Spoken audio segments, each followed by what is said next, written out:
It was clear from the start of the meeting who was calling the shots. While Lukashenko has proven to be a tough negotiator for Putin in the past, this time he was taking notes of what the Russian leader had to say and making his case for Moscow's support. The main thing, and I say it all the time, is not to cross the line. There's a red line, and you are familiar with it. You had to draw these lines in Chechnya when you were a young president. God forbid this happens in Belarus.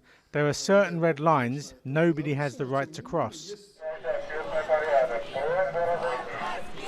Lukashenko tried hard to convince Putin that everything was under control. But these images of around 100,000 protesters on the streets of Minsk on Sunday tell a different story. Images Putin does not want to see in Russia. We see what kind of domestic political events are happening in relation to the election in Belarus. You know our position well. We want Belarusians to sort out this situation themselves without any tips or pressure from outside. Through dialogue, they should come to a common decision. The Kremlin says on Lukashenko's request it's withdrawing the Russian troops deployed at the Belarusian border. Putin had earlier said that those troops were ready to intervene in Belarus if the situation got out of control.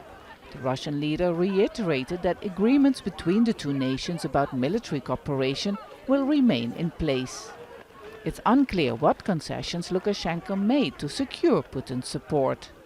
The Belarusian opposition says it regrets Putin's decision to hold talks with Lukashenko, who they call an illegitimate leader.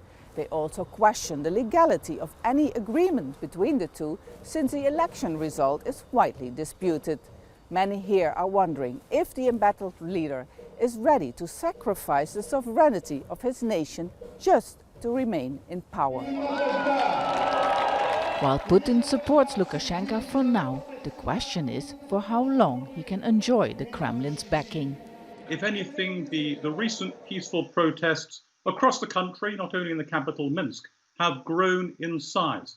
They will be hoping that over time they can persuade key individuals and groups within the elite that have so far remained loyal to Lukashenko, that their higher loyalty lies with the people. He risks turning a population that is well disposed towards Russia into one that sees Russia as backing a leader and a regime that they no longer want to live under.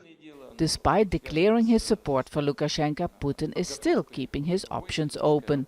By endorsing constitutional reforms in Belarus, the Russian leader seems to accept that there's an expiry date even for a leader who has been in power for 26 years. Vaessen, Al Jazeera, Minsk.